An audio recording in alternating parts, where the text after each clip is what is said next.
Western Pizza guest hotline right now. Perfect pizza, generous amount of toppings, and all the Greek favorites you love. We teed it up earlier.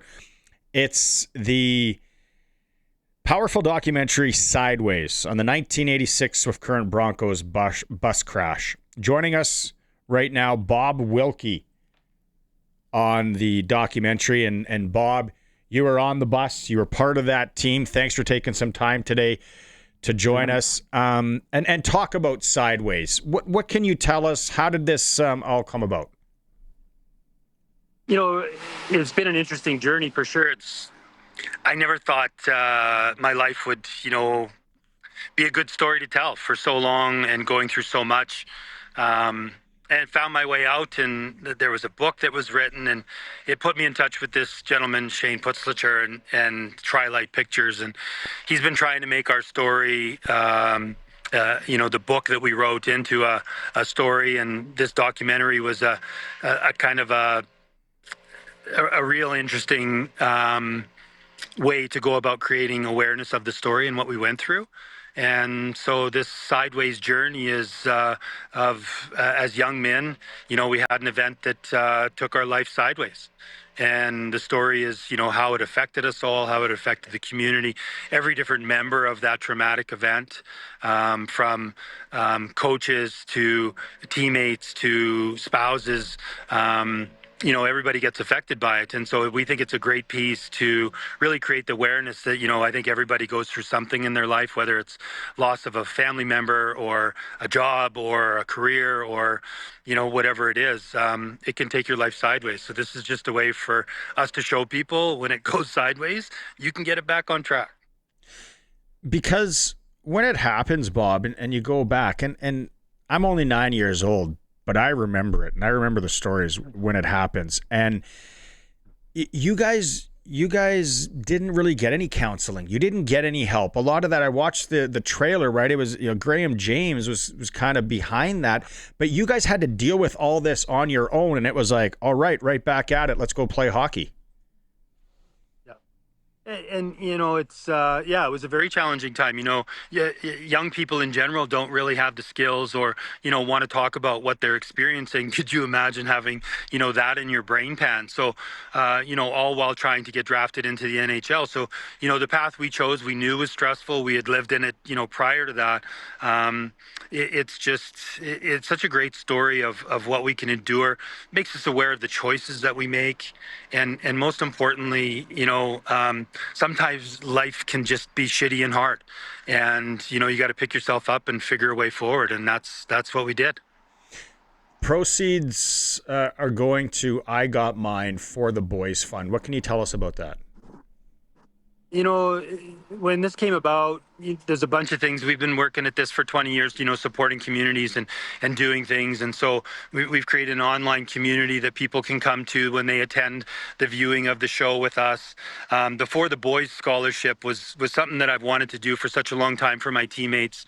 The four that we lost, Trent Cressy, Scott Kruger, Brent Ruff, and Chris Mantica, we've created a For the Boys scholarship, and each boy has their own scholarship. Cress was a great athlete, so there's an athletic scholarship. And Scotty Kruger and his family were bricklayers, so there's a trade scholarship. And Brent Ruff was from the prairies in Alberta, so there's an agriculture scholarship. And then Chris Mantica, there's an Indigenous scholarship. So, it's been a long time, and Bill Lee did such a great job of getting the monument out there. I get pictures from people all the time stopping by the monument on the side of the highway there.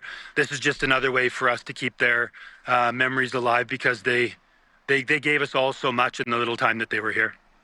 Bob Wilkie's joining us right now on the documentary Sideways. Big weekend coming up in Swift Current. I think it's October 11th, 12th, and 13th as well. What can you tell us about the weekend? When we finished the thing, we had to show it to everybody that was involved. And, the Broncos organization, because they've been through so much, we really wanted to show them that this was a good piece about, what we experienced in Swift Current, and that we should be proud of that, not shameful because of Graham James. But we showed it on the big screen in the arena there. And the visual right away came, everybody in Swift Current, we want to invite them out to let them know that this is a big part of the history of this town.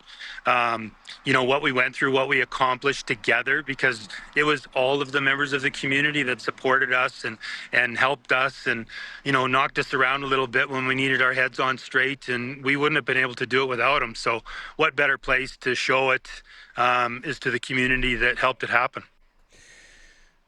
I had a chance to live in Swift Current in the late 90s, early 2000s for a couple of years. I've always thought that it should be a motion picture.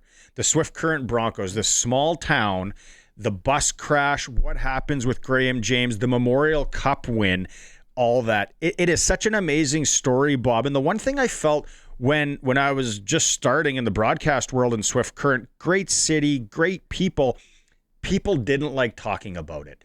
Right? Like it seemed like everybody was dealing with it in the community. Well, it's a lot of shame. It happened on a lot of people's watch, and it really gave a black mark to the organization. And, anytime those things come out, I was talking with Brian Costello, who's in the documentary and was in Swift Current with us today. This happens to everybody. You look at the U.S. gymnast doctor, they learn how to get what they need, and they put on a face where nobody's ever going to suspect. And so to feel shameful or guilty about that, I think it's part of the process, but it doesn't need to erase all the good that happened. And that's what we're really trying to help the people in Swift. We need to celebrate what we accomplished, because like you say, it's just miraculous that we were able to win the Memorial Cup 2 years after that, all while that was going on. I think it's a story of human resilience and what we're capable of. I got to tell you, Bob, I was a massive Saskatoon Blades fan. I cried on my couch when Tim Tisdale scored that goal on Mike Greenlay. Amazing story. What are you hoping? The legacy continues, obviously, with this. What are you really hoping to get out of this and where this goes for the documentary Sideways? What I get out of it, and people. It's such can I say shitty? It's such a difficult world, because, when you try and do something for good, people are always going to bash you. But we really want to, meeting with these communities and doing it for as long as we have.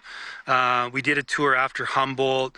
When you get a room full of people and we talk about what we struggle with and the pain that we have, there's no better experience for everybody that's included in that. And this documentary is just a way for us to open doors for people to have conversations, to realize, it's a bad deal that you got, but this is how you got to keep moving forward, and what you can really learn and grow from that. That's what I want out of it, is that we can go and heal communities, because we're a broken country and there's a lot of broken communities that need help. A lot of listeners right now are saying, we'll wrap on this.